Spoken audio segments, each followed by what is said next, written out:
আসসালামু আলাইকুম ভিউয়ার্স, আশা করি আপনারা সকলেই অনেক ভালো আছেন। তো আজকে আমরা দেখব যে আপনি কিভাবে আপনার অনলাইনের মাধ্যমে দেখতে পারবেন যে নামজারির জন্য কী কী কাগজপত্র বা ডকুমেন্টসগুলো লাগবে, তাই আজকে দেখিয়ে দেবো আজকের ভিডিওতে।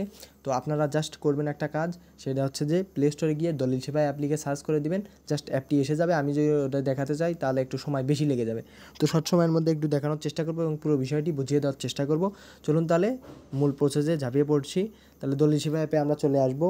তো এখান থেকে জাস্ট একটু লোডিং হতে সময় নেবে।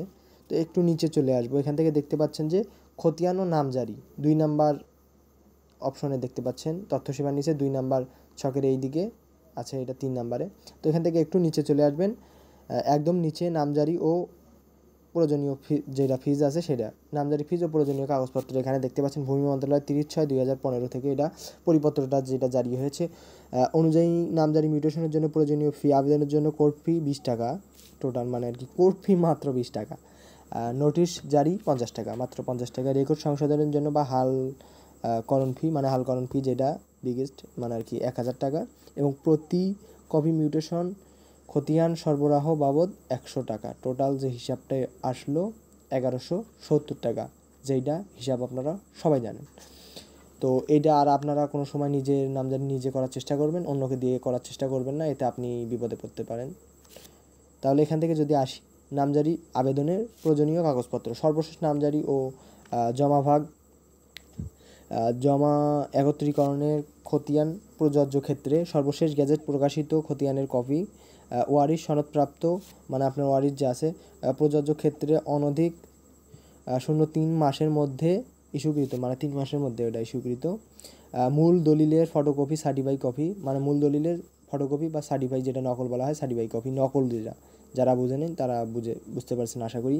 সর্বশেষ জরিপের পর থেকে আবেদনকারীর আবেদনের সময় পর্যন্ত হস্তান্তর বায়াপিট দলিল হালনাগাদ ভূমি উন্নয়ন কর পরিষদের দাখিলা, যে ভূমি উন্নয়ন করটা আপনি দিয়েছেন সরকারের কাছে, সেটার দাখিলাটা আনবেন। আদালতের রায়, আদেশ, ডিগ্রি থাকলে আদেশ ও আর্জির সার্টিফাই কপি বলতে নকল বোঝায়। জমির চৌহাদিস সহ কলমি নকশা, আবেদনকারীর নিজের মত, যে আবেদন করবে তার নিজের মত, আবেদনকারীর জাতীয় পরিচয়পত্রের ফটোকপি, আপনার নিজের আইডি কার্ডের ফটোকপি লাগবে বা আপনার বাবা মা যে হয়ে থাকুক। আবেদনের সঙ্গে আবেদনকারীর সদ্য তোলা 1 কপি পাসপোর্ট সাইজের ছবি, আপনি যে আবেদন করতেছেন আপনার একটা পাসপোর্ট সাইজের ছোট ছবি লাগবে।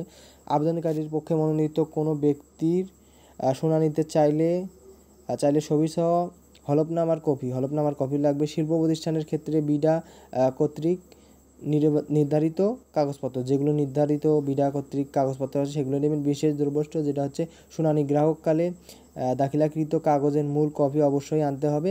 নির্দিষ্ট সময়ের মধ্যে ভূমি অফিসে দখল প্রয়োজনীয় মালিকানা রেকর্ড পত্র দেখতে হবে। এখান থেকে দেখতে পাচ্ছেন টোটাল যে বিষয়টা ছিল এবং কাগজপত্রের যে বিষয়টা ছিল 12টি ধাপ, আমি আপনাদেরকে বুঝিয়ে দেওয়ার চেষ্টা করছি সহজভাবে, আশা করি বুঝতে পারছেন। তো এই বিষয়টি ছিল, আজকে এখানেই বিদায় নিচ্ছি। ততক্ষণ পর্যন্ত ভালো থাকবেন, সুস্থ থাকবেন। আসসালামু আলাইকুম।